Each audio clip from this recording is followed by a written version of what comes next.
Hi everyone, Rebecca Taylor here, and today I'll be talking about my publishing journey.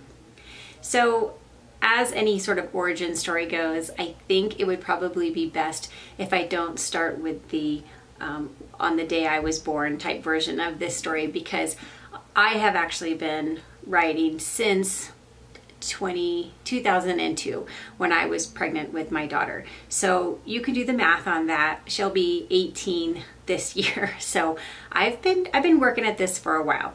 So I'm going to go ahead and skip all the preceding years up to about 2017. As a quick aside, a lot of that time was spent publishing with a micropress and then doing self-publishing. And I think that would be really great to sort of tackle in another video. But right now I'm just going to sort of address the, my traditional publishing story, I guess. How did I get here and now? So in 2017, I had self-published a book. It was a young adult book, and it was called Effective Needs. And it was in a contemporary YA adult, but as with a lot of young adult, even if it's not a romance, the romance between the two characters can play a pretty predominant role. So that year I had decided I wanted to attend the RWA conference that year, and I thought, why not just submit Effective Needs for their Rita Award at the time. And I'll tell you, I didn't really think I had much of a chance. So I threw my book in the YA category, and to my great shock and surprise, it was a finalist that year. So prior to my self-publishing life, I had actually tried to get traditionally published.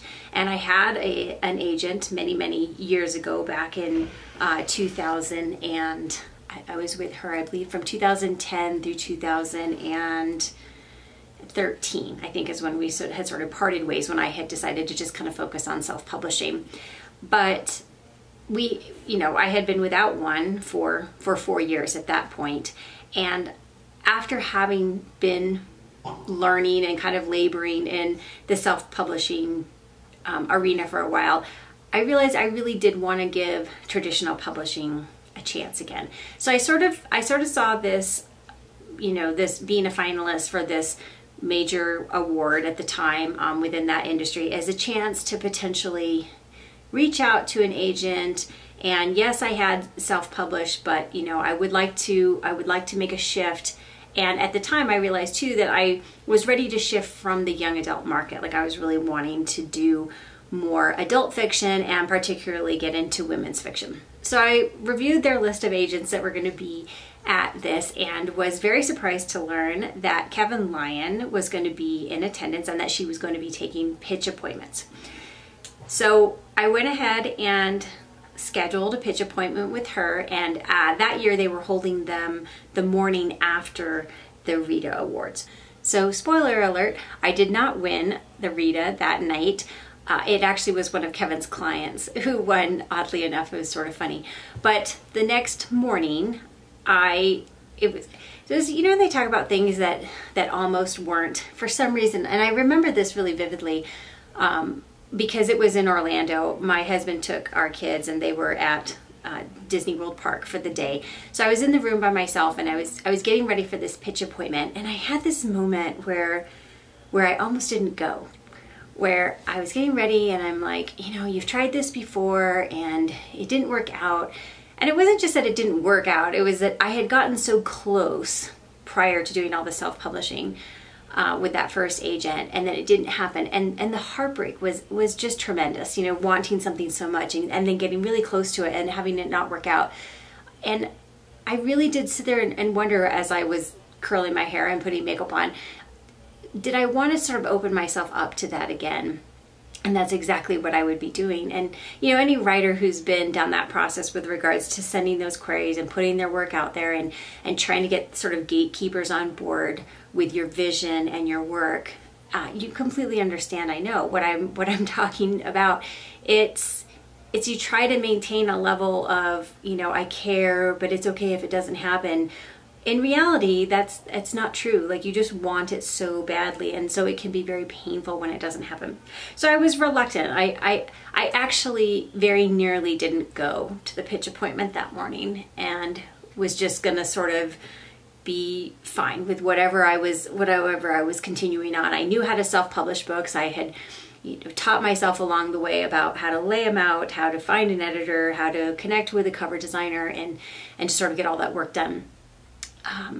But I think I kind of sat there for a minute, and one, I didn't want to stand Kevin up. That was probably incredibly rude. And two, I realized that maybe at some level I sort of realized that this was an opportunity, a unique circumstance, a unique circumstance with having finaled in the Rita Award and then following that right up the next morning with a pitch appointment. So I went, and I went and stood in line and waited for our time. And of course, you're very nervous and jittery, and you think you might be sick. And so waiting, and my time opened up with Kevin, and so I went and sat down. Now, the other thing that made me nervous is I was breaking the cardinal rule of pitch appointments, and that rule is this: that do not pitch a project that you do not have completed. And not only did I not have the project completed that I was going to be pitching to her, I had not even started writing it at that point. So the only way I could see around this was just to be 100% transparent with her. And so also to lead with by the way, I was a finalist for the Rita Award last night, and that I had previously been writing young adult, but I was looking to make a shift into women's fiction. And Kevin, this is an area of expertise for her. Like, she handles a lot of women's fiction. So I knew that this was going to be a really great fit if I could connect with her. So I led with that. I just laid it on the table. I said, so I'm looking to make the shift into women's fiction. I have the project idea. This is the basic premise, but it's not completed yet. This is what I will be doing. So she was very gracious and kind. I have no idea if she actually thought, what is this woman doing sitting in front of me, pitching me something that doesn't even exist at this point? But she didn't let on to that at all. She was very nice, and she said, it sounds really interesting. Please send it to me when you have some material. And I said, thank you very much. I stood up before she could change her mind and made a beeline out of that room. So I was super pumped and also scared, because I had felt this feeling before. This, things are happening, people are interested, and I know how crushing it can be when you start to believe you're getting closer and then it doesn't happen. But I decided, I know that that's the case, but I know I really still want to try to traditionally publish. So I'm just going to go with it, and I'm going to try to remain, reasonable with regards to my expectations, and realize that this doesn't mean that it'll happen, but I'm still going to give it a try anyway. So I believe that was in August of 2017. So I went home and I started working on this book. And I believe it was at the end of September. I had about 4 chapters, and I sent it to her, and I was like, hello, Kevin, this is, Rebecca Taylor. We met, just reminded her where we had met, and that she had, asked if I would send, even if it wasn't a full manuscript. So I sent her the 4 chapters, and lo and behold, when she got back to me, she said, thank you for this. I don't usually make offers of representation based on partials, but I would like to go ahead and offer you an agency contract. And I was over the moon, kind of thing. So, but again, just kind of keeping it, okay, we still got to finish the book, and getting it sold. I knew from my previous experiences prior to self-publishing was in and of itself another big hurdle that everything could fall apart at that point, and it had for me before in the past. So I finished that book, and we kind of got it polished up throughout, that would be 2018. And then at the end of 2018 and into early 2019, we went out on submission with it. And I believe she had sent it to I believe it was in batches of maybe like 10 at a time. and we ended up getting an offer. Well, there was 2 publishers that were actually interested in it. Source Books made the offer right away, and it was for a 2-book deal. And I am a big fan of The Bird in Hand, particularly given my earlier experience, which I will actually have to make a video about the heartbreak of my first traditional publishing foray, back with the very first young adult book I ever wrote. So that'll be another video for the future. But otherwise this would be way too long if we try to tackle all that. So I got that offer from Source Books, and it had happened. I mean, that moment, it really was just, I think I cried. And actually I got it, I remember this because a girlfriend of mine was reaching out to me and asking me about it, and I actually got the offer the day after my birthday. So my birthday is February 24th. I got the offer on February 25th, and I just cried and cried. I was like, just so happy to finally have this be happening.